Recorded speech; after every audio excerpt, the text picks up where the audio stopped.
Déise Today with Damien Tiernan on WLR. Thanks to Mulligan's. With 17 stores across the southeast, there's a Mulligan's pharmacy near you. Good morning and welcome to the show. Good morning, John Paul Phelan.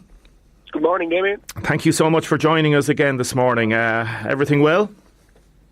Well, I think so. We're in traffic on the way into Dublin here, but everything is okay. Good. Thanks for taking our call. What we're going to do, John Paul, Minister Phelan, is we're going to play a few little clips in the run-up to the little chat we're going to have. I want you to have a listen to them. And this is about the booklet. We were talking about it the other day, and you said you'd come back on the show, and fair play to you for doing that.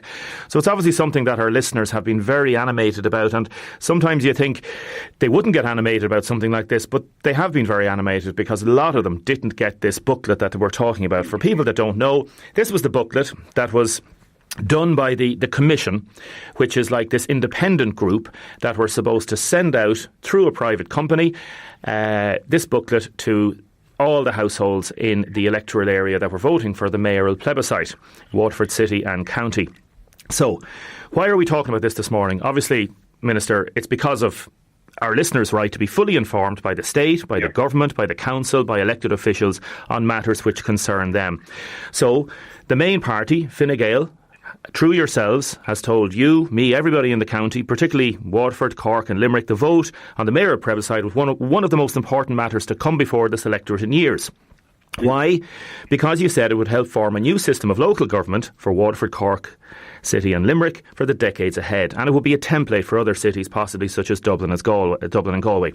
So the campaign started with yourself, Minister Phelan, Minister of State with responsibility for local government. You came on this show in March 22nd, and we spoke, and here's a brief clip of what we spoke about on that particular day. Will you be on the streets of Waterford campaigning for this? You will? Yes, absolutely. And there'll be a town hall style meeting in Waterford sometime in the kind of mid-April, and actually we will, and I was saying this to the officials in the department. They were looking at Waterford and Limerick and Cork, and I said, if you're going to have it in Waterford, you have to have another one in West Waterford, because it is a city and county area, and the same in Limerick. You have to go to West Limerick as well. So there will be several public meeting opportunities. Now, there was only one public meeting, we can talk about that in a minute, but there wasn't one in West Waterford. Now, the Taoiseach Leo Varadkar was sent around the country. Obviously, he was pushing the idea of the plebiscite and asking people to vote yes. He came on this show on April the 30th. I asked him on this programme about the document on the department website outlining the proposal. So this wasn't from the Commission, this is the document which formed part of the booklet, and this is what Taoiseach Leo Varadkar had to say. The mayor is accountable to the council. Yeah, only under certain functions, I would argue. And I think that... Are you saying that document is completely and utterly thorough in analysing how the mayoralty would work? I think it's very thorough, but obviously there'll have to be legislation to follow up on that. The same as would happen with any referendum.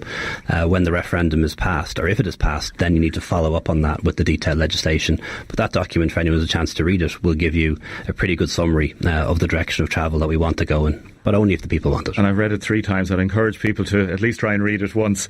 Can I ask you... Well, whether you read it or not, it's as simple as this. Do you want to be able to elect but the devil's a mayor? In the detail as well. Or do you want the status quo where you have a mayor who's elected by councillors, serves a year, but the real power rests with an unelected official appointed probably from the Customs House in Dublin? Then, the week before the vote, on May the 15th, Henry Abbott, the retired judge, part of the team responsible for getting the information out there, spoke about how people were going to access the information and the pros and cons of the debate. Basically, you're in charge of making sure that the people of Waterford City and County have all the information they need regarding the directly elected mayor plebiscite on May 24th. How do they get that information? They get that information principally by the dropout of a guide, in Irish, Tror, on the plebiscite to elect a directly elected mayor with executive powers. And then 4 days before the vote, Paddy Coffey, Senator and one of the people responsible for again getting the information out there in terms of Fine Gael, he came on the show on May 21st. This is what he had to say. The booklets, we had the judge in last week down in Dungarvan talking to us about how people are going to get information on this. And there are booklets being sent out to every household in Waterford City and County. Yeah. As far as I know, some people have texted in, they haven't got the booklets yet. Why not? Yeah, so again, this is again in the interests of, I suppose, independence. An independent commission headed up by a former retired judge is leading the information campaign that the government are funding. So, you know, the booklet should have got to every household. If every household is on the register, well, then every household should get it. Every household should get it, that's what he said. Then, 2 days before the vote, Taoiseach Simon Coveney came on the programme, and I hadn't received my booklet, and a lot of people had been texting saying they hadn't received it. And this is what the Taoiseach Simon Coveney had to say. Okay, Taoiseach, I know you don't have very much time. Very specifically, do you think you have done enough to advertise this? As I said, the level of postering and level of information that's out there is very limited, a lot of people have said. For example, many households have still not received the booklet from the Commission. I still haven't got it. Others haven't got it. In other words, the level of knowledge about what people know about this, there is a dearth of knowledge, and the government must be responsible for that, for not getting the message out there.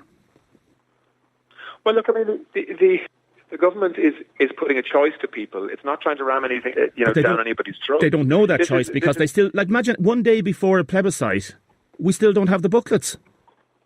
Well, you should have the booklets because the booklets have gone out. Certainly people across Cork and Limerick have got the booklets. If you haven't got a booklet, you should have got one. Well, there's hundreds of people the same. But look, what I'd ask people to focus on the day before polling is the issue itself. Is this good for Waterford or isn't it? Now, John Paul Phelan, and before people say that the only reason we're doing this is because it was rejected, that is not the case whatsoever, because some people are saying, oh, well, if the famous booklet had been delivered, would have been more brainwashing by the government and all that to get the result that they wanted. That's not what we're raising this. We're raising this as the very simple democratic right of everybody to be fully informed on a major issue before them. Now, we did a lot on this programme, as you know. Minister Phelan, you came on this programme, others have explained it. We've done our best in WLR to get the information out there. 65,000 booklets, supposedly, were printed.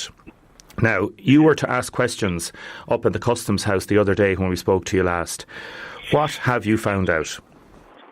Well, what I found out is, first of all, the committee headed by Henry Abbott is, I suppose, separate in its structure. And I'm talking to the secretary of the committee, and they will be having a review meeting in the next week or 10 days. And part of the review will be on the distribution of information. I don't doubt for a second the evidence that you put forward personally yourself and indeed others from around Waterford that they didn't receive the booklet at all. And that isn't acceptable. It's a matter then for the Commission to issue their report on the conduct of the plebiscite in Waterford. And they'll be required to look at and to talk to those who are in charge of delivery, but also then to make recommendations and findings in their report. And if it's found that, this had an impact on the outcome, I'm sure that they won't be slow in saying it, but they are independent of how the government operates. But I would expect, having had discussions that they will be investigating this in as much as they can with both the people who delivered it and also evidence supplied from Waterford. I mean, I know you have a good bit of it gathered in WLR, and I would say to people who are listening as well to give their evidence and what you gathered in WLR to the City and County Council, because they have a representative on the Commission, and those are the people who will be making the final report and determination on the conduct of the plebiscite in Waterford. Yeah. Now, we received a statement from the council, John Paul, and it says that they had no involvement in delivering the booklets, nor had they any contact with the firm. So the contract was procured and organised by the Department of Local Government, which is your department. So the company who delivered, or didn't deliver, in some cases, the guide to voters was door-to-door deliveries. So this is a private company. This was awarded the contract following a competitive process to deliver to every household in Waterford City and County, approximately 65,000 households. So 65,000 booklets were printed. The company has confirmed that this delivery was completed, they say, on the 21st of May. They say it was completed on the 21st of May. Now, we asked them to come on the air, and they said that it's got to go through the Department of Local Government. They won't be making an official comment on it. So although, in addition to that, local authorities a large quantity of guides available to the public in public offices. So it was presented at one meeting. Why didn't you have a meeting, by the way, down in Dungarvan? The fact that you said that you were going to have a separate meeting. Why didn't what? I didn't hear you. Why didn't you have a separate meeting down in West Waterford? You said originally when you came on the show, was it just the way things worked out? Well, it was the responsibility of the committee, led by Henry Abbott, as to where they would hold their meeting. Okay. They are to be fair, independent of the government, and I don't think they did a bad job. But on the issue of delivery, that is a big issue. I don't doubt that. Yeah. So when we raised this issue last Monday, just before we spoke to you, Minister Phelan, we had a lot of people texting in from different parts of the county, from Ballysaggart, from Butlerstown, from different parts of the city, from different estates, saying they hadn't got the booklet. So obviously what's happening now is that there's this internal sort of inquiry going on by the Commission to see how many booklets were actually delivered. The problem I have with this is that we could get into a situation of passing the buck. So the council basically says it's nothing to do with them. The Department of Local Government, your own department, says effectively it's nothing to do with G, because it's the Commission that was going to deliver it. The Commission would say it's up to the private company to deliver it.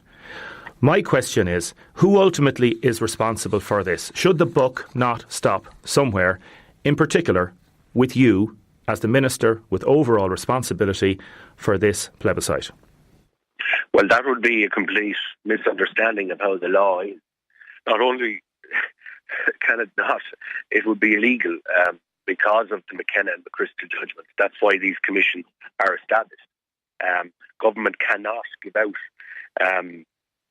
cannot fund information other than through this independent body, which gives the kind of 50-50, and as was mentioned, I think the other day when I was on air with you, kind of bland booklet, which kind of states the pros and cons either way.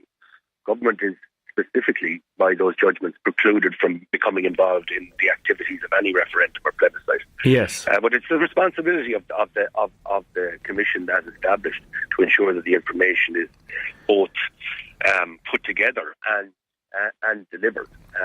But I mean, they will have their review, and they will have to look at the evidence provided from Waterford that these booklets weren't delivered in many areas, anyway, at least. Yeah. Now, the council, we got a statement from the council yesterday, and the council is saying, Waterford Council is saying, the distribution of the leaflets for all 3 local authority areas was done by the department via the contractor that G had secured following a public tender. Mm-hmm. Yes. So does that not imply that the buck stops with G? Well, it implies that the department used the public procurement process. I mean, the independent committee that was set up for the duration of the plebiscite and to do its report afterwards. And they wouldn't be in a position to do public procurement. The department procures under the rules that exist, but the committee does the information, the compiling of it, and the distribution of it, if you like. But it'll be there. We have to wait on what they say in their report as to whether they believe it's had an impact in Waterford, or if other issues arose during the course of the plebiscite that had an impact in Waterford. Yeah. Again, asking the council, did they receive, are they aware of any areas that didn't receive the booklet other than via feedback on social media? They didn't receive a delivery report on the level of detail. Were any concerns expressed by or to the council at any stage in the run-up to the vote last week? No, not formally, says the statement. We were aware of social media posts and we queried the delivery issue with the department as soon as we were aware of the social media activity. So, were you aware of any issues regarding the delivery of these very, very important booklets last week? Other than what was said, I heard a bit of your interview with Simon Colby, which was, I think it was the day before. Day before, yes, sorry. That was the information that I had heard about the delivery question, or the lack of delivery in certain parts of Waterford. Like, on Pust, obviously it's a tendering. You can't say, or can you say, how much the company was paid to deliver these booklets? I don't know. That will be in the report of the plebiscite committee, like the costs of running the plebiscites overall. Okay. And as my understanding is, it is yours that was the same group that were delivering them into 3 different areas. There's also, what's it called, a QCI, I think, Quality Customer Information Report that has to be done between the committee and the deliverer, which hasn't been completed yet. I mean, I would just say for the information that you have, supply it into the City and County Council in relation to areas that weren't covered. They are, like the 3 local authorities, including Waterford City and County, are represented on this commission.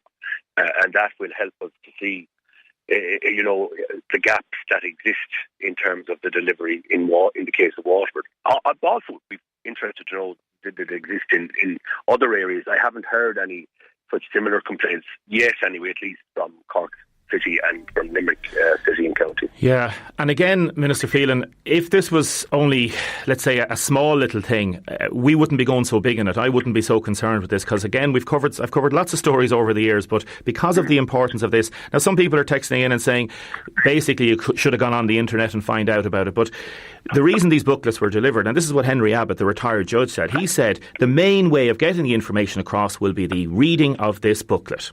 Now we're getting texts in from Bunman, we've got callers from Dungarvan, we've got somebody ringing in from the Dunmore Road saying 17,000 houses out here, some of us didn't get it. When will this report from the Commission be on your desk? I can't give you that answer. I'll try and find it as quick as I can, but they're not obliged. They're not answerable to me, if you like. They are answerable to the government, and they are bound to produce a report. But you're the representative of the government, obviously. So, in a way, they'll have to produce that. Like, do you know why do you know why An Post didn't get this, for example? Like, An Post would seem like the obvious people to deliver booklets to every household. I presume it's on a matter of cost. But again, that will be something that we'll have to discover formally in terms of the report. But generally, when tenders are submitted, the lowest tender wins the contract. And finally, do you think at this stage the plebiscite will be rerun? I think what's going to happen in the legislation itself requires me as Minister to report to the Oireachtas in line with what way people voted within 2 years. Now, I intend to do that within 1 year. That report, by the way, in the case of Limerick, will contain legislation as to the office. So, I mean, I would like to have a situation where within 12 months, the legislation in Limerick is to apply to Limerick and to all other future counties is in place, and that we would have an election as soon as possible in Limerick. I want to restate what I said the other day. A plebiscite is not like a referendum. It's not government isn't bound by it one way or another. It's like a large opinion poll, if you like, of people's views on a question. There is no doubt in my mind that the question of directly elected mayor isn't finished in Waterford. I would like the plebiscite to have passed, but I can see a situation, and the intention of government always was that the cities outside of Dublin and the rural hinterlands would be the first place where the directly elected mayor situation would emerge. Limerick is going to be the first, but I don't see why Waterford and indeed Cork City and Galway wouldn't be as soon as possible thereafter. We will pass on information to the council or to anybody who comes looking for it. No problem whatsoever. We shouldn't have to, Minister. We shouldn't really have to do that, because that information should be available anyway. Like, if there was 65,000 booklets printed, and if 65,000 booklets weren't delivered, like, where are the other ones gone? Were they thrown in the bin somewhere?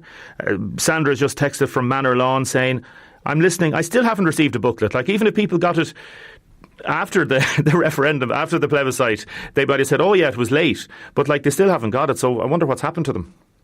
Well, I think that's a bit silly. I mean, getting it late wouldn't have been any more different than not getting it at all. Well, not getting them at all is worse than silly, isn't it? It's unacceptable. It's unacceptable, and I haven't attempted to say it's anything else. No, you haven't. Absolutely. But I understand what you're saying about submitting the information, but the committee themselves can't work on the basis of anecdotes. they do, like if there's to get to the bottom of what wasn't delivered, then they would need some concrete examples, and I think it would be beneficial for their work. That's all I'm saying. That if with the information WLR has, I mean, if you want to send it to me, Jennifer has my email. We've no problem. We'll work with the council or yourself. No hassle whatsoever. One final question. I know you have to go, Minister Phelan. One final question regarding Fine Gael in the city. You didn't get any votes. You didn't get any seats in Waterford City East, where you ran two candidates. A lot of Fine Gael people locally still talking about it. Sharon Carey, outgoing councillor, and Fiona Dowd. Have you any regrets about how you organised that local electoral area? Well, you'd always have regrets when you don't win. And John Carey was a great friend of mine for many, many years, since I started 20 years ago, and I was very disappointed for Sharon that she didn't come through. There was conflicting things, and you would have had other members of Fine Gael on arguing why we should have had a third candidate running in that district, which I certainly wouldn't have led to a positive result as things happened. But I'm just sorry for Sharon and for those who are involved in the party in that area. But we have to think about, I suppose, the future now and learn lessons from what went wrong in this election. There's no doubt, like, the biggest issue in the eastern half of Waterford City and County area is the hospital and the ongoing difficulties in certain aspects of the hospital, and that would have certainly had a negative impact for Fine Gael candidates contesting, particularly in the eastern part of the geography of County Waterford, if you know what I mean. Absolutely. Will you be courting Matt Shanahan? I know Matt Shanahan for years. It's not a question of courting him. I mean, Matt Shanahan is the representative of a huge body of public opinion that wants to see fairer play in terms of access to cardiac services for the southeast, and I mean, I'm fully on side with that and have been for a long time. This review, my wife comes from North Leitrim, and much like part of the southeast, they're the only two parts of the country that aren't covered by the 90-minute, travel zone for people who get that particular type of STEMI heart attack, and we need to get the second cath lab built. And whether it's 24/7 or an emergency out of our service, people in the southeast are as entitled to expect that service as people in any other part of the country. Minister John Paul Phelan, thank you very much for joining us this morning. Appreciate it as ever. A lot of your texts and comments coming through regarding this matter. We'll come to those straight after this. Join the WLR conversation on Twitter using hashtag Déise Today. With thanks to mulliganspharmacy.com. Déise Today with Damien Tiernan on WLR. Thanks to Mulligan's. With 17 stores across the southeast, there's a Mulligan's pharmacy near you. Welcome back to the show. I'm going to be joined in a minute by Conor Gallagher, crime reporter with the Irish Times, with an update on the Anna Kriegel case. Firstly, a couple of quick comments people have been calling in. A caller from Dungarvan says neither him nor any of his family received this famous booklet. Jim says, yes, the booklet should have been delivered, but isn't there an onus on voters themselves to make sure that they're educated? Why do grown adults need such hand-holding? And somebody's talking about the social media aspects. If you want to go online, a lady from Ballinamila rang to say they didn't get any booklets. It's not easy to go online where there's no broadband services in the west of the county. More of your texts and comments on that, because it is an issue which is exercising the minds of our listeners. Conor Gallagher, good morning. Morning, Damien. Conor Gallagher, very strong evidence regarding boy A and boy B, the alleged involvement in this murder of Anna Kriegel. They're obviously pleading not guilty. Their murder trial is going ahead. Can you tell us, please, an outline of the most pertinent evidence as we have seen it in the last 24 hours? Certainly. The last week and a half have been characterised by evidence from boy B. That's evidence of his interviews with Gardaí, which the jury has been watching or almost in full. So that's 16 hours of footage we've been watching, which just concluded yesterday. And it's 8 interviews took place over the course of 3 days after his arrest on suspicion of the murder of Anna Kriegel. He started off his interviews, as you might have heard, by stick to the story he previously told Gardaí, that he simply walked Anna to the park where she met up where they met up with boy A, and boy A and her walked on together and he went home. Throughout the interviews, Gardaí implored him to tell the truth and said this was your one opportunity to tell the truth, and you have to do it for yourself and for Anna's family. And he made several changes to his story as the interviews progressed. First, he said he went further nearer to the abandoned house where Anna's body would later be found. Eventually, we got to the point where he actually entered the house, and where we left it was he had actually seen Anna. He's told Gardaí he had seen Anna being attacked by his co-accused, boy A. He said he had seen her being choked and undressed by this boy, and the boy A was had his hood up and was wearing all black as this happened. Yes. But that he ran away and that he heard a scream as he ran away. And that's basically where the interviews left us yesterday. So now we've moved on to the next stage of the case, and we're nearing the end of the prosecution case here. What are we looking at in terms of how long is this trial going to go on for now, do you think, Conor? It was scheduled for 6 weeks at the start. I think we're just coming to the end of week 5 today. So the prosecution case seems to be winding up. We don't know if the defence are going into evidence or not, and they don't have to indicate that until they actually do go into evidence. So it's possible it might stick to 6 week time frame, depending on various other factors, but it has moved along at a fair clip with few delays. One of the things the judge was very conscious of, that it's a trying experience for the people involved, and we didn't want any unnecessary delays. So very rough estimate, another week, possibly 2 weeks. Okay, Conor, we'll let you go. The line isn't brilliant there. Thank you very much as ever for talking to us this morning. Conor Gallagher, crime reporter with the Irish Times. Now, a lot of texts and comments still coming through regarding the plebiscite and this famous booklet. Damien, will you find out who printed them and ask them how many they printed? It's easy to find out that, says Tommy. Yes, Tommy, we did that. As I say, door-to-door deliveries. 65,000 supposedly were printed. Damien, if Sinn Féin are getting a recount in the European elections, why can't the people of Waterford be given another chance to vote again on a directly elected mayor after the almighty mess in the leaflets and information? That's from Porrick. Damien, I live on the Dunmore Road. It's a highly populated area of 17,000 citizens. If the document on the mayoralty plebiscite was being delivered door to door, how can they miss many of these houses? I didn't receive a copy. Damien, this is just another example of our dysfunctional government, says this person. Looking for an explanation.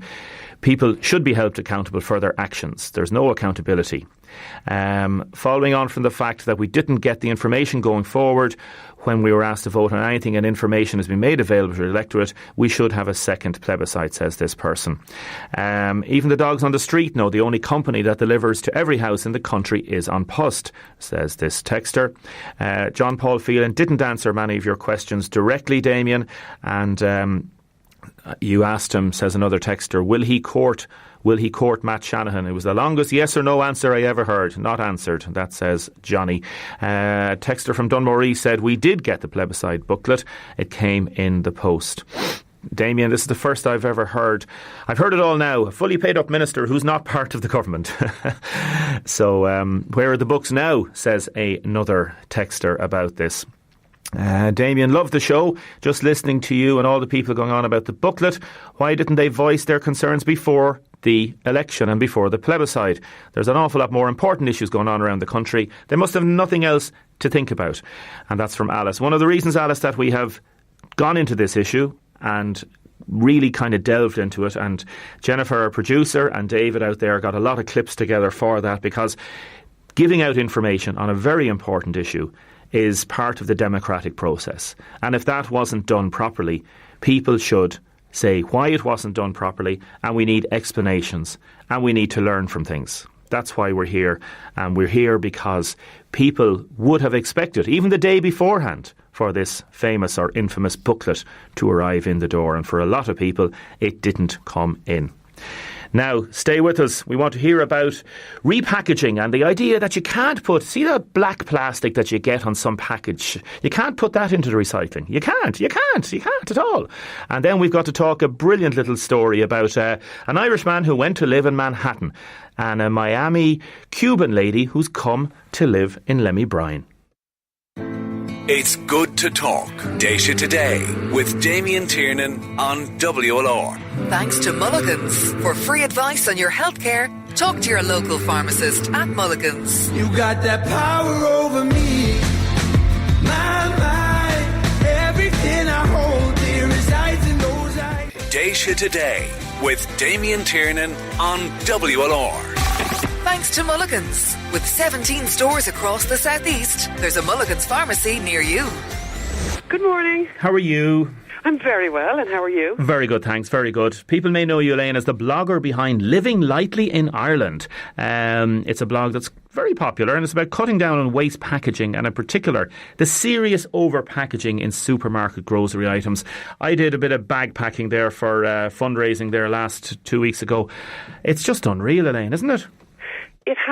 It does seem to have gotten out of control, particularly in the last few years.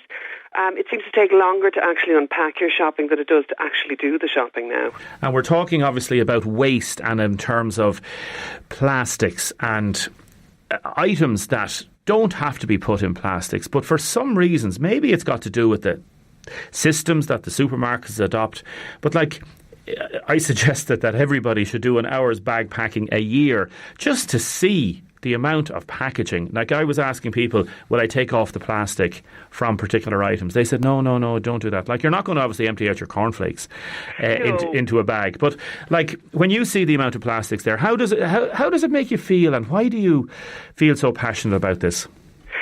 Well, we only have 12 years, or is it 11 now, before we enter into irreversible change to the climate. And really the existence of humans on this planet is threatened. So I know we talk about the insects and biodiversity and the polar bears and all of that, but we're actually part of the natural world as well. So I'm just surprised people aren't more worried about it. I'm worried, and a lot of my peers and people I talk to are worried about it. But the supermarkets and a lot of businesses, some of them are making changes and doing great work, but a lot of them are just continuing as normal, and I find that a bit frightening.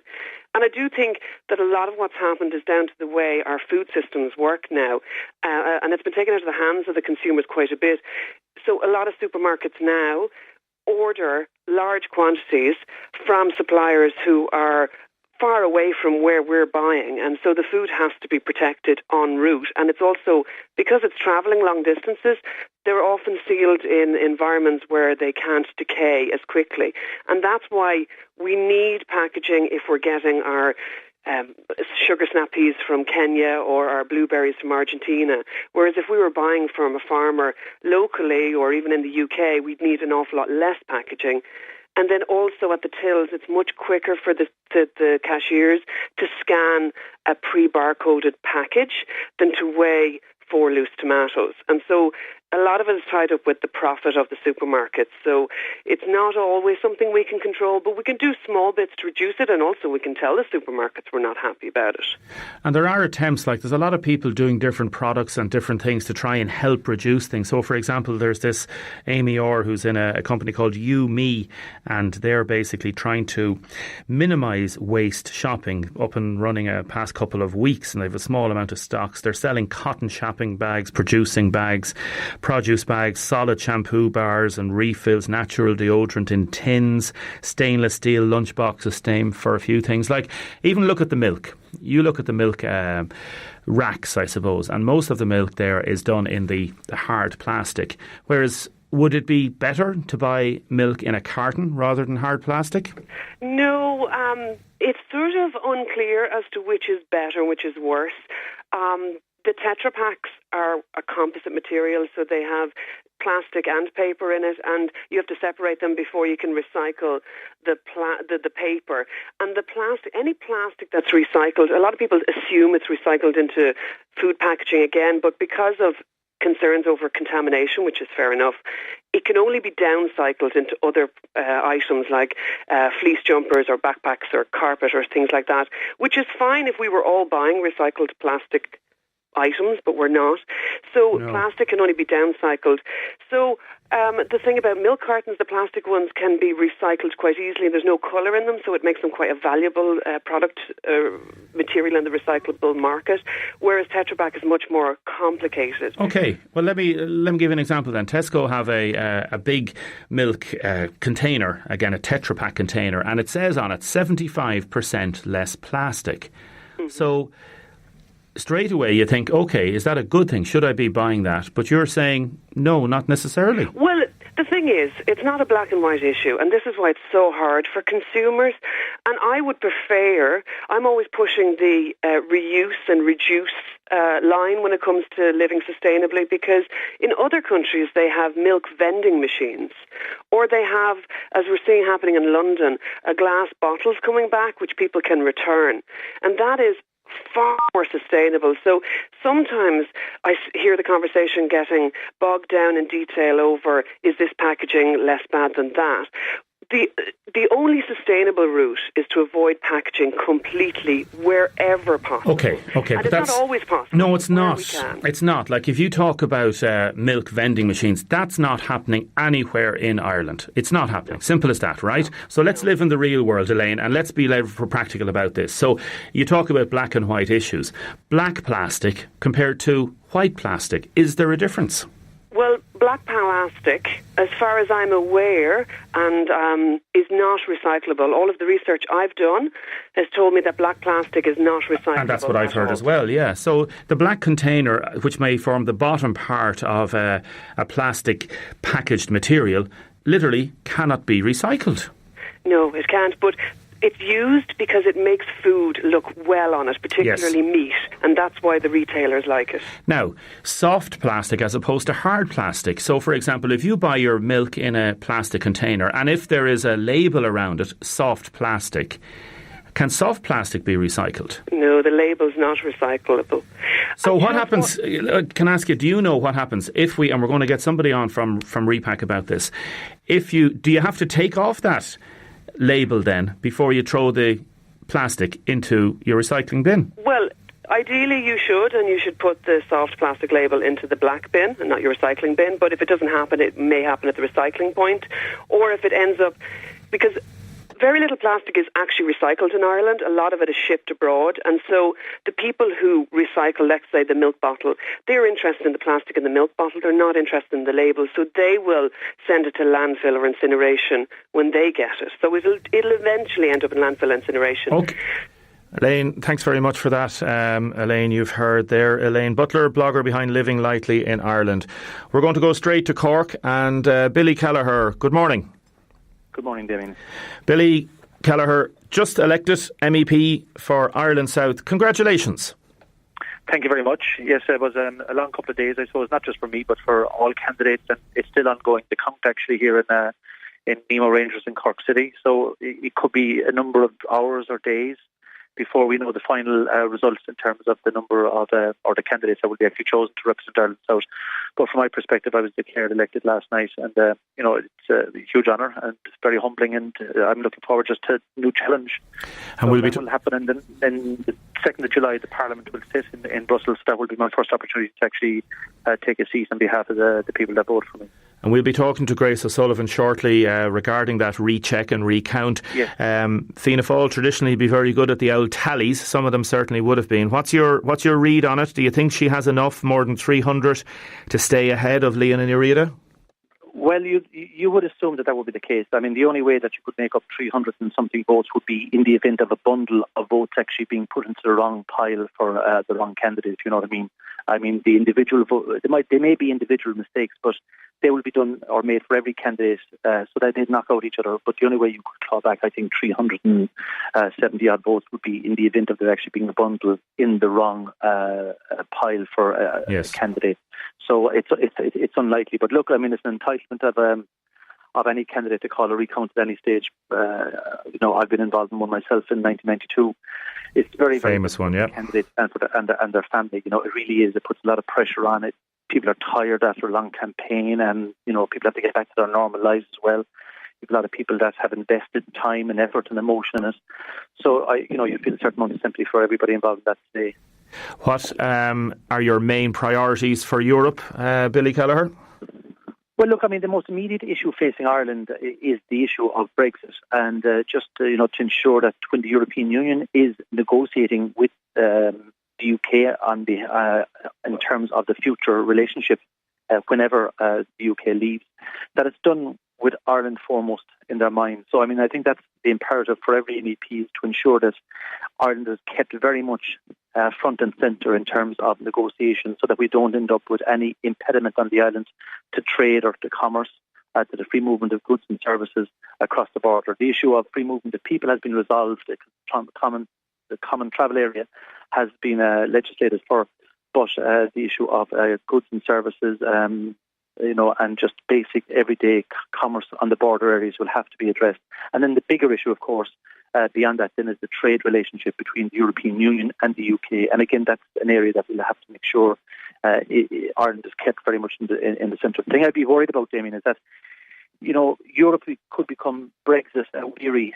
You'll have a new parliament, you'll have a new commission, you'll have people that maybe wouldn't have been involved previously in terms of the debate around Brexit, and they just don't have the same attachment to it or commitment to it, and that's what you'll be worried about, that the Parliament might try and move the agenda to other things without keeping Ireland to the fore. And then finally, I suppose the other three issues, the environment, and I know everybody's saying that, but I think, look, we have to, as a people, as a European Union, become a leader in terms of facing up to our responsibilities to protect the planet for future generations.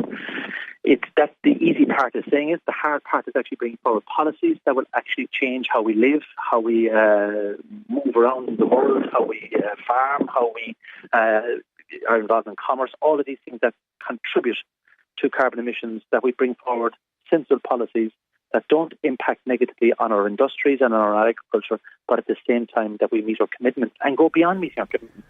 Be brave and ambitious and bold in terms of looking at how we can become world leaders in sustainable renewable energies, in sustainable industrial output, in sustainable agricultural output, all of these key areas.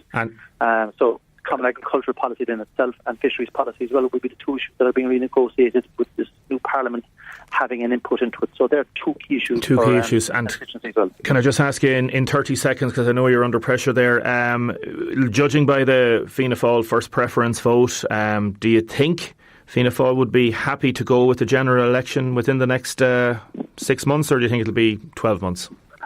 I honestly don't know. I mean, what I do know is that there will be a number of by-elections within 6 months of the 2nd of July, so that's going to happen. The only thing that will result would ensure that wouldn't happen is if we have an election in advance of that. Micheál Martin has given a commitment to a fourth budget. Brexit is very much up in the air still. We have political instability in the UK. Quite clearly, the Parliament and the government don't know what direction to take. There's going to be a leadership change in the Tories, which will mean a new Prime Minister. What emphasis that person will bring to Brexit, or what direction they're going to take the country in. So there is going to be political instability in the UK. And once they resolve that, then I think we'll look, in my own personal view, an election then should come rather quickly. I think the people should be able to adjudicate on the confidence applied. It's been there 3 years. Fianna Fáil has lived up to our commitment. But at the same time, there are massive issues facing the country: housing, homelessness, health, key areas that I believe this government has failed to address. Yes. And I think that there should be a full adjudication on that by the Irish people as soon as possible. Okay, Billy Kelleher, newly elected MEP for Ireland South for Fianna Fáil. Congratulations, and thank you for joining us. Thank you very much. Thank you very much. Thank you for joining us on the programme this morning. We are back with Grace O'Sullivan. We're back with the new transatlantic life. Would you prefer to live in Ireland or America? Déise Today with Damien Tiernan on WLR. Thanks to Mulligan's. With 17 stores across the southeast, there's a Mulligan's pharmacy near you. Now, we've been covering it all morning. We've been speaking exclusively to Grace O'Sullivan every morning, and she joins us again this morning. Grace, thank you so much for joining us. Thanks, Damien. Grace, how are you? I just feel like I'm on the absolute last leg of it now, the final sprint to get over the line. It came in at 327 votes ahead of the Sinn Féin Leon Area yesterday evening. But I mean, the course of the day yesterday was absolutely unbelievable. It was in the mid-afternoon, I got that surge of votes from Labour, Sheila Noonan, and from Andrew Doyle, Fianna Fáil. Yeah, you were expecting, just on that, you were expecting Sheila's transfers to come in quite strong, and yet Andrew gave you a fair boost as well, because there obviously there's a good Green vote, you could say, up in Wicklow, where Andrew Doyle is based. Yes, that's right. And you see, they bundled the two of those votes together, the two ballot papers together. So that was great because it speeded up the process. So then this huge surge came in, and that actually put me just marginally ahead of Billy Kelleher for a short while. You were in third place at that stage, yeah. Yeah, and then, so I mean, look, I just was over the moon. Again, I thought, that's it, done deal, I'm home and dry, I've got the fourth seat. And this was after a week, as you were following, Damien, up, down, you know. And then within about 2 hours, the next transfer came in, which was the Malcolm Byrne. And that completely threw me out of the race altogether. That put me in sixth place. So how many transfers did you get from that, can you remember?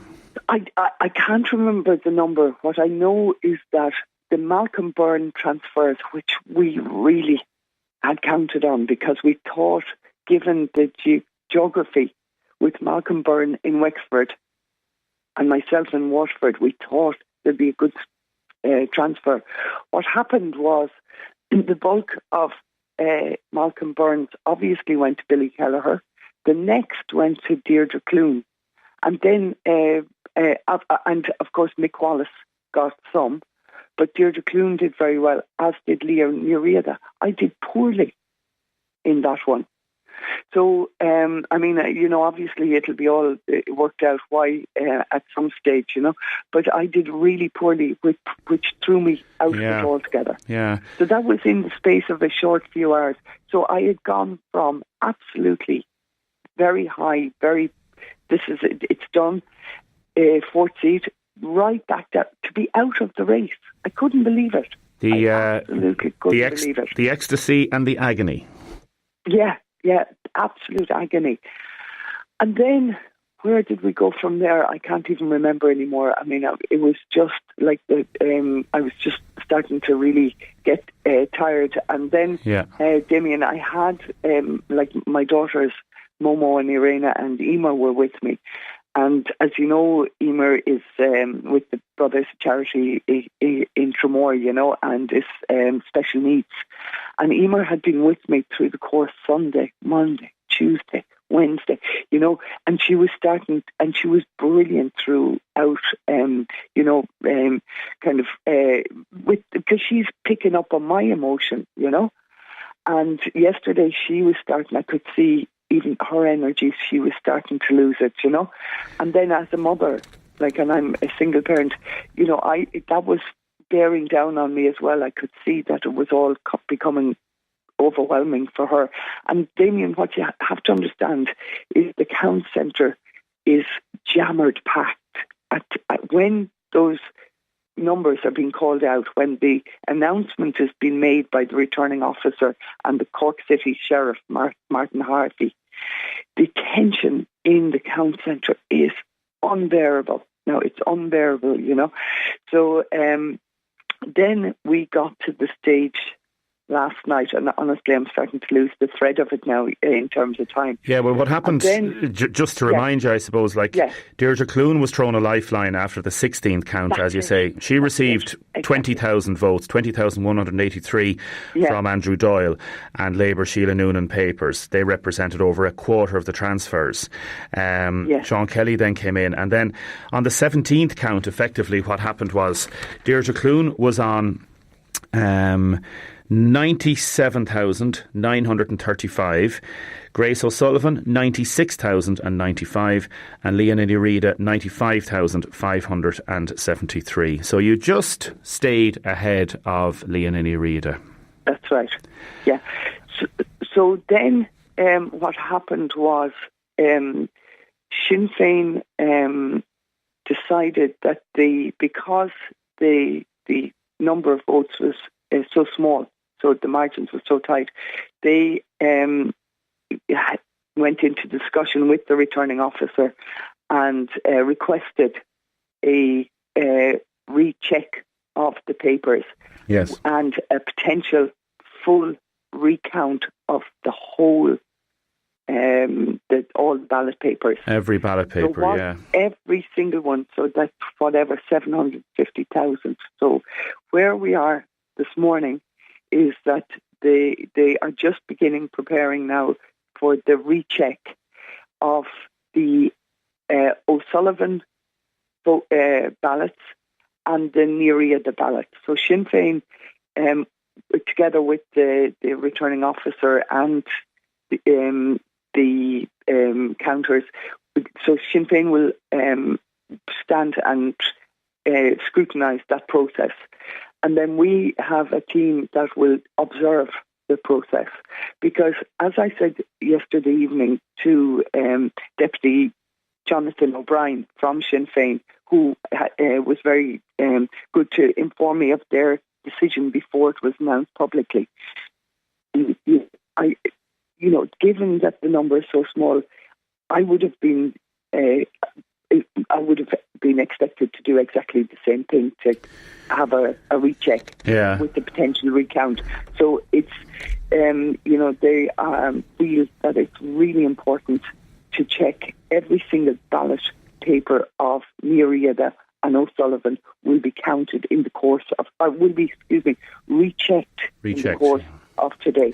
Because the situation is, just to let people know, like there's 18 counts have taken place. Nereida is currently on 98,379 votes. That's 327 votes behind yourself. So there's a gap of 327.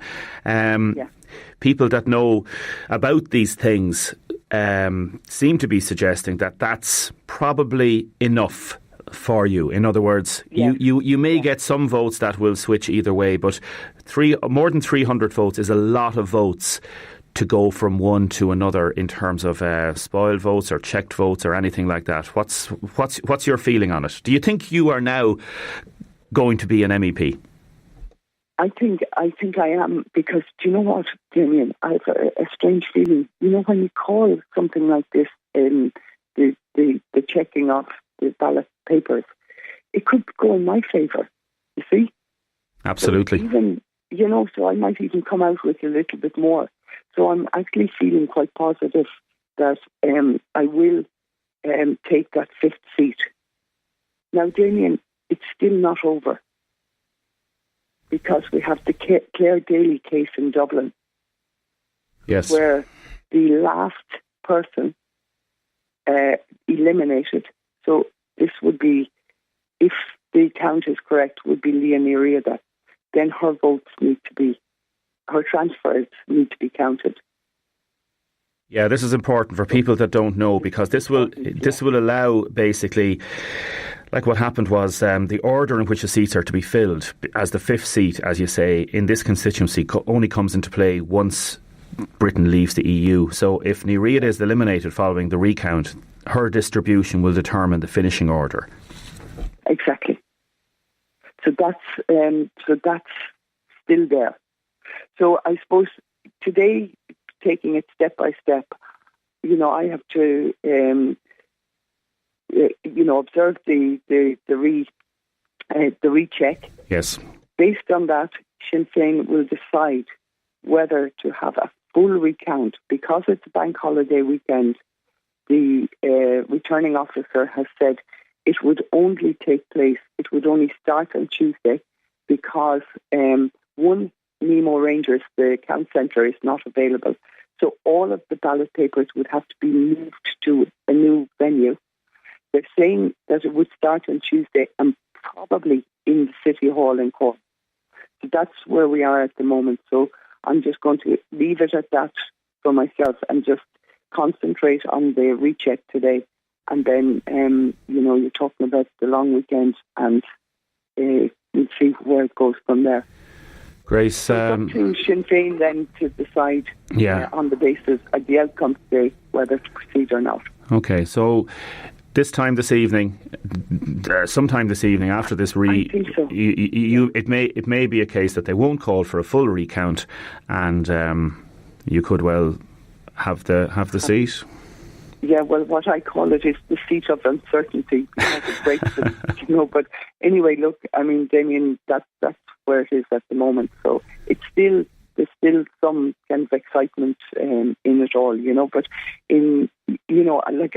as well, in fairness to Leah Maria, that this is, I completely understand why the recheck is happening, but also, I mean, she really served the country hugely well in the last 5 years as an MEP. So I know, I can't imagine what it must be like for her today. So she really did put in the work. So it's going to be a difficult time. But equally, I've worked extremely hard myself throughout the last few years in the Senate and on this campaign, and it is truly remarkable the result I've achieved. So that's through the teamwork and the hard work we put into the campaign and the voters who came out and voted for me. And I think that first preference vote I will never forget when that was announced, because that was really exceeded my expectations, and that gave me that strong mandate. And that's where I'm standing today, Damien. I'm holding on to that. Nearly 76,000 people said to me, they gave me the first preference vote, and they told me, we want your voice in Europe. And that's where I'm standing today. I want to be that voice in Europe for those people. Grace O'Sullivan, mind yourself, and thank you very much. Thanks, Damien.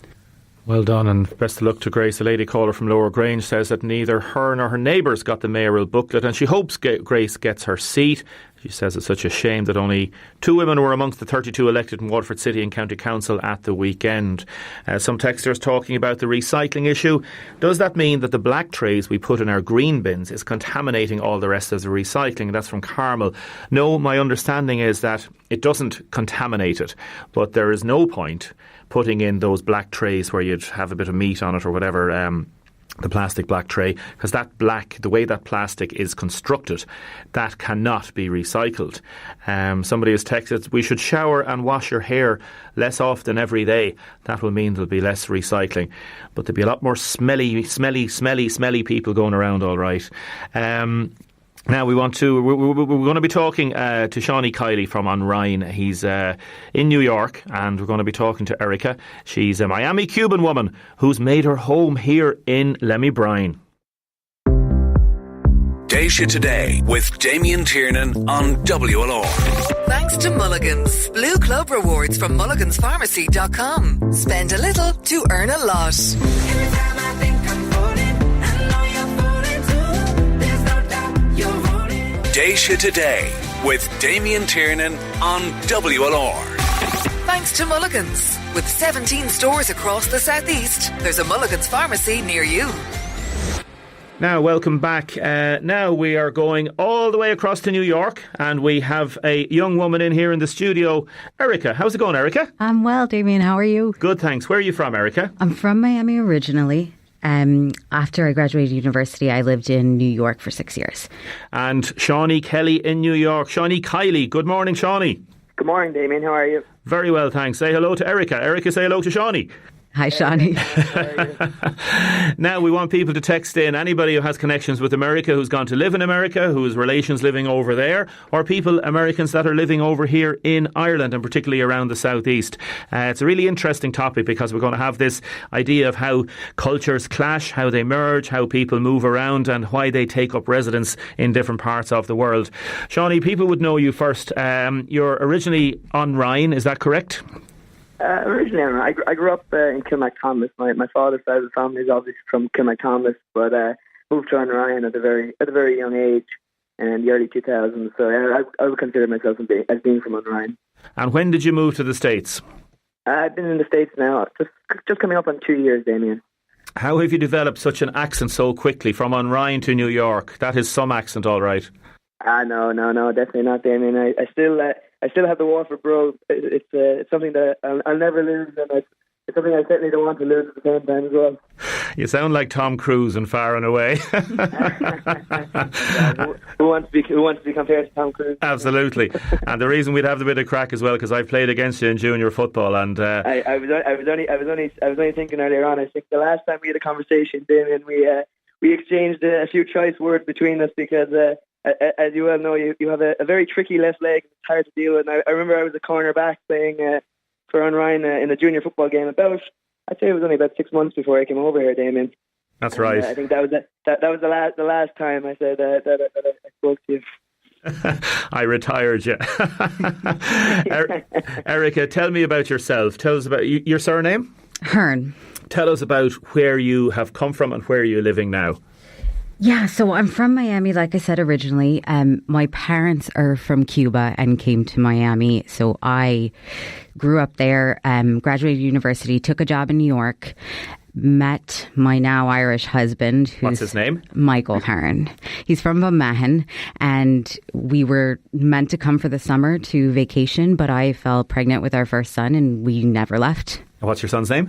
Cian. He's 2. And I have Jack, who's 1, so very busy. And where are you living now?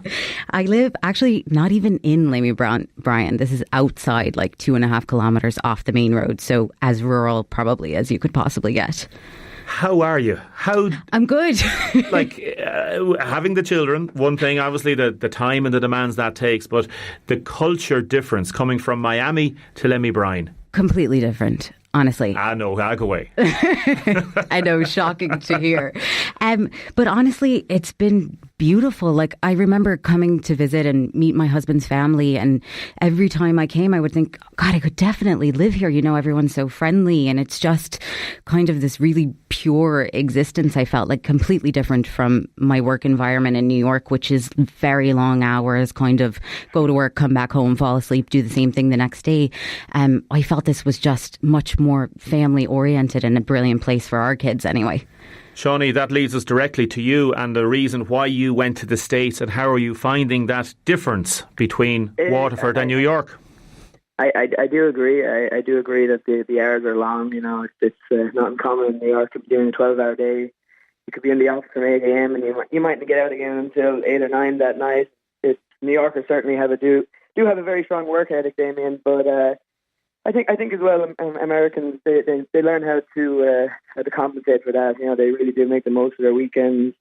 It was just this weekend past was Memorial Weekend, which, as Erica knows, is the official start of summer here in the US. And I do think that Americans, you know, they work hard, but they also play hard, and they know how to make the most out of their time. But it is very different. You know, I live in Hoboken, New Jersey, which is just right across the Hudson. I work in Manhattan. I'm just behind St. Patrick's Cathedral, which is a very hectic area. You know, it's full of tourists and it's go all the time. But I said I live in Hoboken, New Jersey, which it gives you some bit of respite. I'm beside the Hudson, and I go for a jog some mornings, and I tune into WLR early in the morning. If I'm up at 5:30 or 6 a.m., I was listening to your show over the last few days, and the election coverage and things like that. But yeah, you do learn how to deal with it. But it is definitely a different work culture. And I do think, in fairness, Irish people, we have a very healthy perspective on life,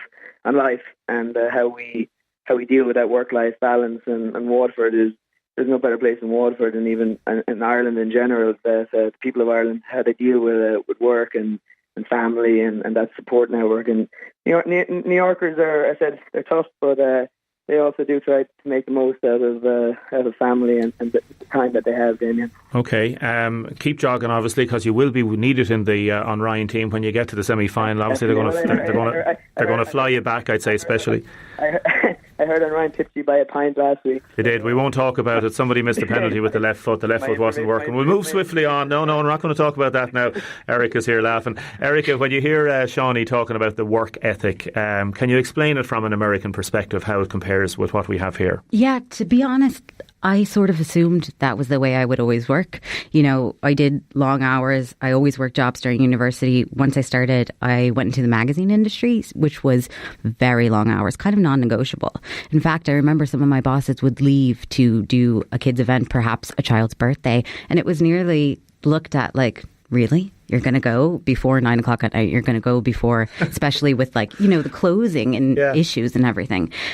So I just assumed that was what work was. It wasn't until really, I suppose, I met my husband that he had this healthy dose of 4 weeks of holiday per year. And I thought, dear God, what is that? I didn't know it could be different. So truly, when I came here and when I started working again, was the first time I thought, wow, the work-life balance is just so important. You don't realize how stressed you are and how much it affects you.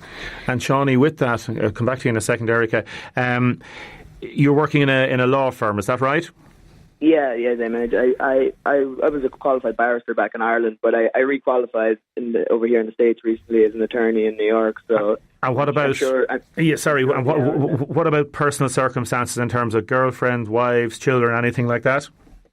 Oh no!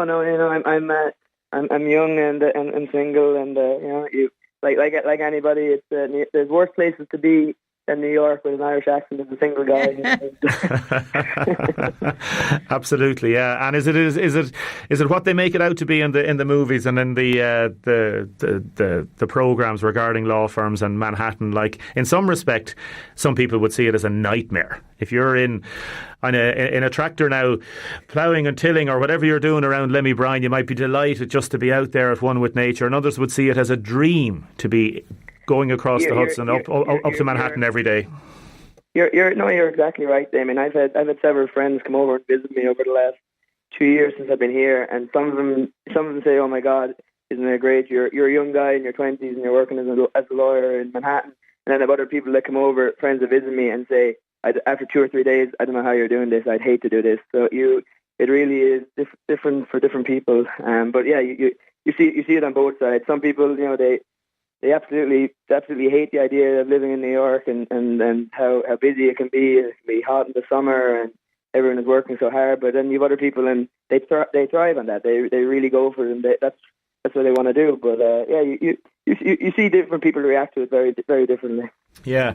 Erica, food. Do you want to ask Shawnee about the food? What's he eating over there? Actually, I'm deadly curious because I just heard that one of the bars in Astoria and Queens is now serving 99s. It's the first place in New York. Have you had one? What are you missing? I bought a 99, believe it or not, on the way home from work 2 days ago. Brilliant. Before the weekend, Friday, and it cost me $4. I said, "This is a 99." They don't get what it's about, do they? No. But I will say as well, I had a colleague who visited Ireland there a couple of months ago, and he came back and I said, "What did you like? What didn't you like?" And he said, "I couldn't get over how bad the food was in Ireland." I've heard that several times over here. People complain about the food, but it's not something that I didn't think Ireland food that our food was held in such low esteem around the world. But yeah, apparently it's something that people complain, Americans especially, complain about when they go to Ireland. We'll ask Erica about that. Erica, what do you think of the food here and what do you miss? I would like to respectfully not be put in the camp that does not like Irish food. I actually love it. In fact, I could see myself eating way too much on many occasions. Like bacon and cabbage. Never had it before I moved here. Love it. I try to go every Wednesday to my mother-in-law's house to eat it. You try to go, or you do go? The homemade food is different. Oh, it's so nice. Yeah. What's the mammy-in-law's name? Mary Hearn. Mary Hearn. She loves you, by the way. She's going to be delighted about this. She might make bacon and cabbage some night. We'll call over to her someday. Yeah, don't even say it now. You have to. Good bacon and cabbage. What do you miss about the States, Erica? I'd say.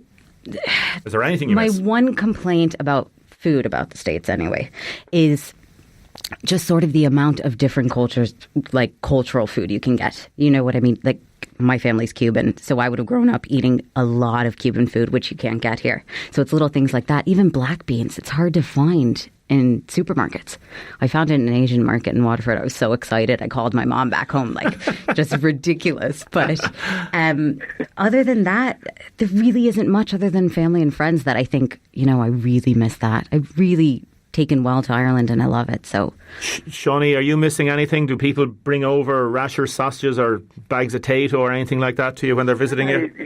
You get a supply of lime tea or Barry's tea depending on who's coming over. But yeah, no, it's very, very similar to Erica. I think, everyone's human, and the things that people miss the most is obviously family and friends, and just it's the small things that you miss, Damien. Say, for example, if you're out on a date with a girl or you're talking with friends and you make maybe a reference to Father Ted or something that's very colloquial and you go to Ireland, and it just goes over to somebody's head. It's those little small things that you miss, Damien, definitely. And listen, I know you have to go and catch your ferry to get over to work, so we won't keep you too much longer. Keep listening to WLR on the podcast and on the app. Indeed, and this is how you got in touch. You posted a picture there a few weeks ago, and I was delighted to see you listening. And anybody else, any Waterford people that are over there listening, do you think you'll come back at some stage, Sean? What are your plans? Forget about the junior championship now for a while. Think about more serious matters. Well, there's nothing more serious than a junior championship, but nothing more serious than a junior championship, Damien. But I know you never know. I said I'm at a good part of my life. I'm young. I'm in my mid-20s. I'm going to see how it goes for the next few years. I suppose the danger with anything is how way leads on to way, and you never know where these things go. So at the moment, I'm just trying to focus on living in the moment and doing the best I can and getting a good experience out here. So that's my main priority right now. Okay, and Erica, you're here to stay? Here to stay. Absolutely. Ireland stuck with me. And you try and get black beans sold in work on that in Lemmy Bryan, in the little shop there in Lemmy Bryan. Yeah, absolutely. Maybe we can get a supply chain going. Absolutely, yeah, we could, and the Kilrossendy lads could maybe beef themselves up with some black beans. Listen, the both of you, thank you so much for joining us this morning. Shawnee, mind yourself over there, and we'll talk to you again soon. Erica, thank you very much. Thank you. Thank you, Damien. Sloan. Shawnee, fair play to you, and Erica, thanks very much again. Damien, a texter, says, listening to the Americans talking about Irish food, it's gas, as whenever we go to America on holidays, we really miss a proper dinner, and butter is white, not right, and the bread is wicked, lasts about a month, I'd say. That's from Dawn in Tramore. Wouldn't stop me going on a holiday, though, says Dawn in Tramore. Regarding the counting of votes, Ireland's still counting votes for Europe. Over 3 million votes counted over Europe within days. Does this mean we're a bit of a backwards country? Could you please tell me, says another texter, is a spoiled vote if you don't vote for everyone? No, it's not. You only have to put down 1, 2 or 3 or even just one. So a spoiled vote is not voting for everyone. What about the black sacks and recycling, Damien? As far as I understand, the actual black sacks don't get recycled themselves. And Mary lives in West of Dungarvan on the N25. They got no booklet for the referendum, for the plebiscite. And why wasn't the contract given to An Post? And a few people have been texting in saying, Tony's been texting in saying An Post would have been the best people to deliver it. Coming up, your summer holidays. Where are you going for your summer holidays? It's a whole new conversation. Déise Today with Damien Tiernan on WLR. With thanks to Mulligan's Pharmacy. Over 60 years together. Thanks to you. Hey, now, what you gonna do about me? Déise Today with Damien Tiernan on WLR. Thanks to Mulligan's. With 17 stores across the southeast, there's a Mulligan's Pharmacy near you. Welcome back to the programme. We'll be talking to Neil McCarthy just in a second. Firstly, keep your texts and comments coming in 083 333 975, or if you want to ring Audrey out there. And please, if you didn't receive the mayoral booklet regarding the plebiscite, just text us in, because we're putting together a list of areas and we're going to present that to the council. Just want to say a special thank you to Fawcett Circus and everybody involved in the circus.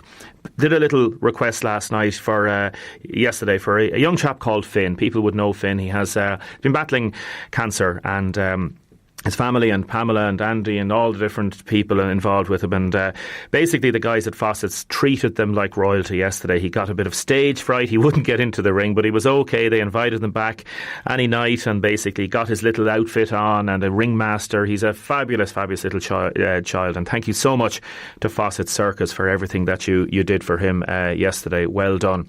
Now, Neil McCarthy in Cork Airport. Good morning. Damien, good morning. How are you? Good, thanks. Good. Thanks for coming on the show. You're Managing Director of Cork Airport, Neil. We're just talking about summer holidays and the summer rush. You're very busy at the minute, aren't you? Well, we are indeed, yeah. The May bank holiday weekend really kicks off the summer season. So over the next few days, we'll have 55,000 people using Cork Airport. Busiest day probably Saturday. We'll have 9,500 on Saturday. Wow. And are you finding, because Dublin has got so busy, that people are going down to Cork a bit more to use the airport, particularly from here? Like, obviously the road to Dublin is fairly good, but that, I suppose, nearness and the idea that it's still maybe more accessible from that perspective. Yeah, we're an hour and 45 minutes, as you know, door to door from Waterford City to Cork Airport. Dublin, on a good day, is 2 hours. maybe 2.5 hours. And then when you arrive at Dublin, you're going to be in the long-term car park, which is, you have to allow another maybe 30 minutes from that. You're going to have a queue at security. So we're nearer, we're going to be more convenient, and we've over 50 destinations. So if I was travelling with a family and I was a member of the public, I'd be booking Cork. It's just a much easier experience. And tell us, there seems to be a little bit more money in the country at the minute, I suppose, for some people anyway, not everybody. It's not lifting all boats, but are you noticing a lift-off? You're noticing a surge, are you? We are indeed, yeah. Our traffic for the first 4 months of the year is up 10%. We're actually the fastest growing airport in the country. So Dublin is up about 7%, we're up 10%. Shannon is flat. Some of the other smaller airports are up lesser amounts, but we're the fastest growing airport in the country at the moment. Excellent. Definitely, people are looking for sun. The second holiday is back. So during the recession, people cut back naturally and they're having the main summer holiday. Now we're seeing the weekend breaks appearing. So we have destinations like Dubrovnik, we have Budapest. We have some really nice weekend destinations as well. We want people to text us in their destinations. Neil McCarthy, Managing Director of Cork Airport, thank you for joining us this morning. Very much appreciated. People, are you going on second holidays? Are you booking second holidays? This is the thing that's back in now. Some people are saying, are some people taking a third holiday? Let us know, please. 083 333 975. We're back with a little bit of history and also more comments. Damien, I live in Ferrybank. I got the booklet. Unfortunately, I'm on the Kilkenny side, so it is no use to me. Keep them coming.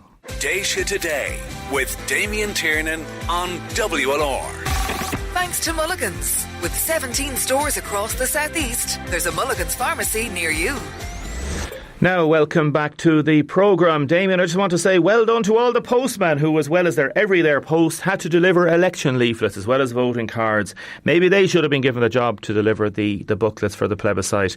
Damien, I recycle everything in my plastic, goes into a black bin and up to New Ross. People are very interested in the whole recycling thing. Liam Cahill, do you do a bit of recycling? You do? I do my best, yeah. Fair play to you. Pay my dues as a citizen as best I can, yeah. Thank you so much for coming into us this morning. I'm delighted to be here, Damien. Thanks for inviting me. It's a pleasure to have you on. Tell us a little bit about yourself for people that don't know you. Well, to be specific about it, I'm from 26 Short Course.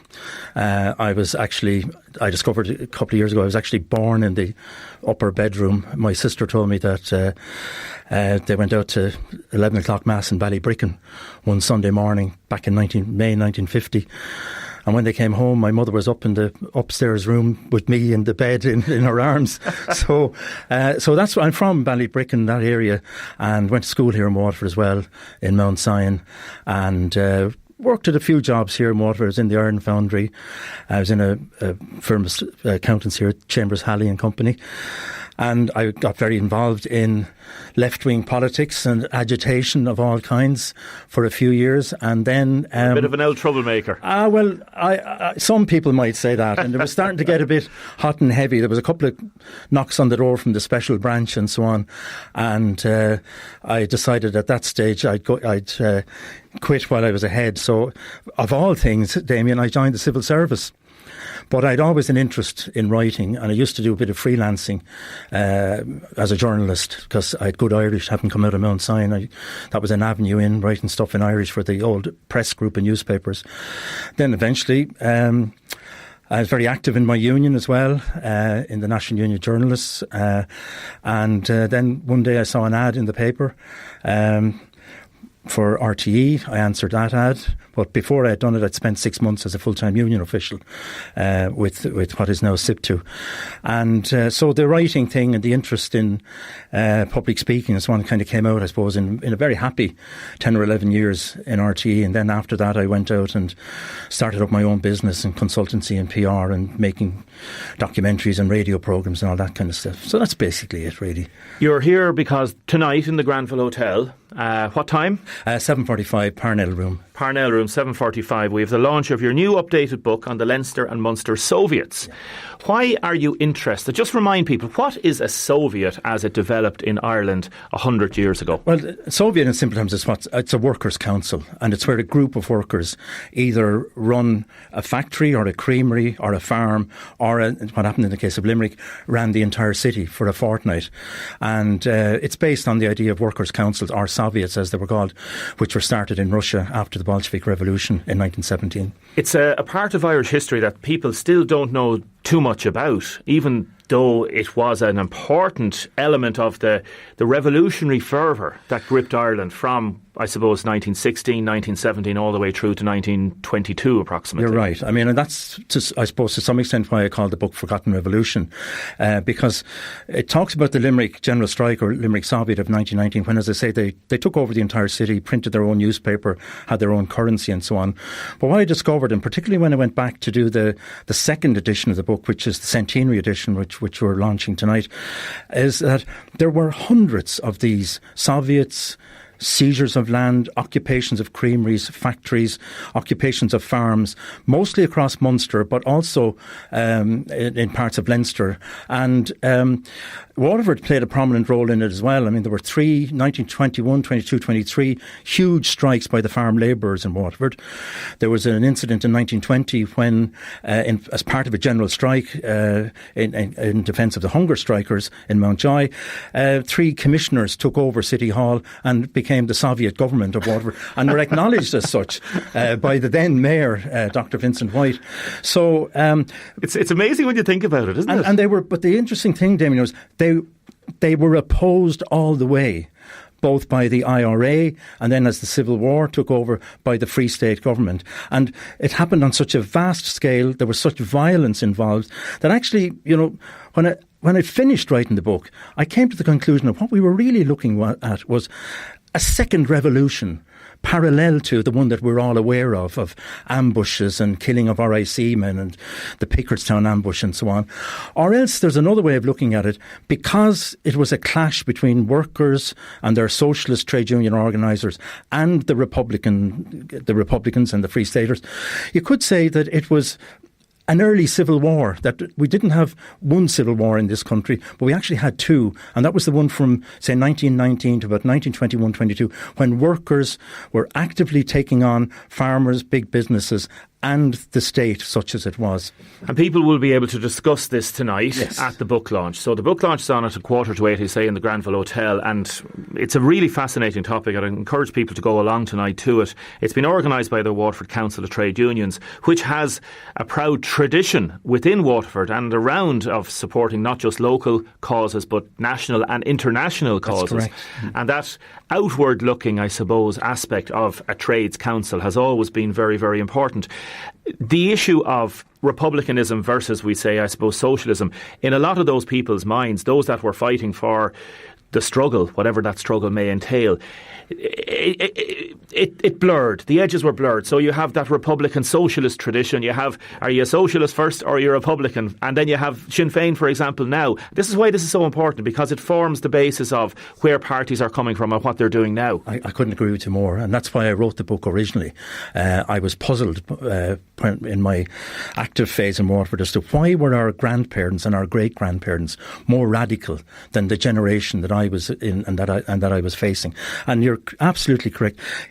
History is just current politics conducted by other means.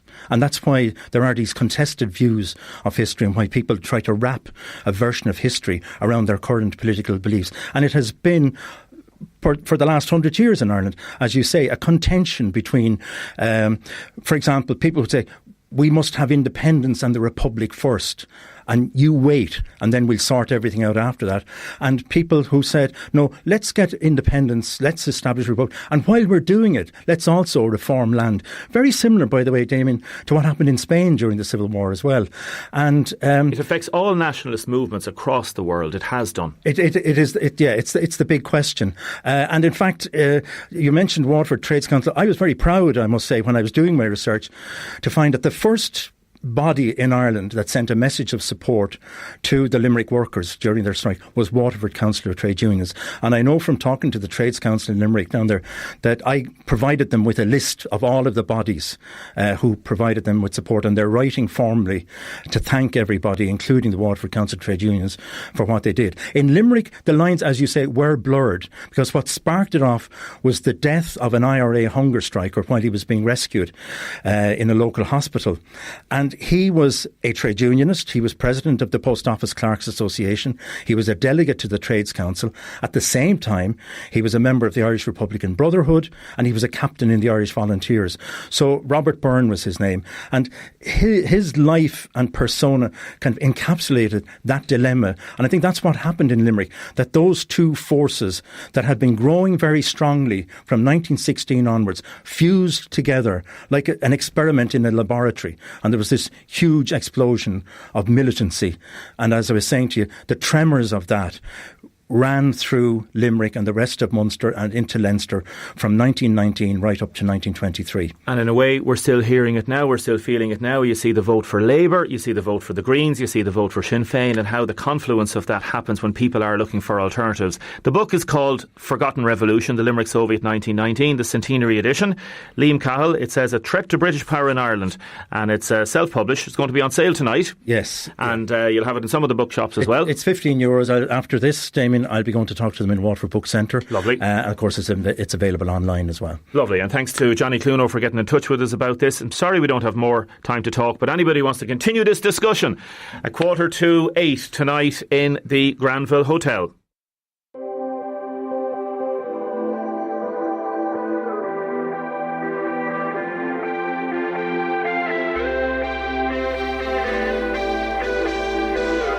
Now, thank you everybody who contacted us this morning, especially regarding the plebiscite booklet issue. Thanks to Jennifer for all the work she did in getting those clips together. Thanks to David also. And thank you everybody for attending the Champions League preview night last night in the Reg. It was fabulous. We will be reporting on that tomorrow. Don't miss it.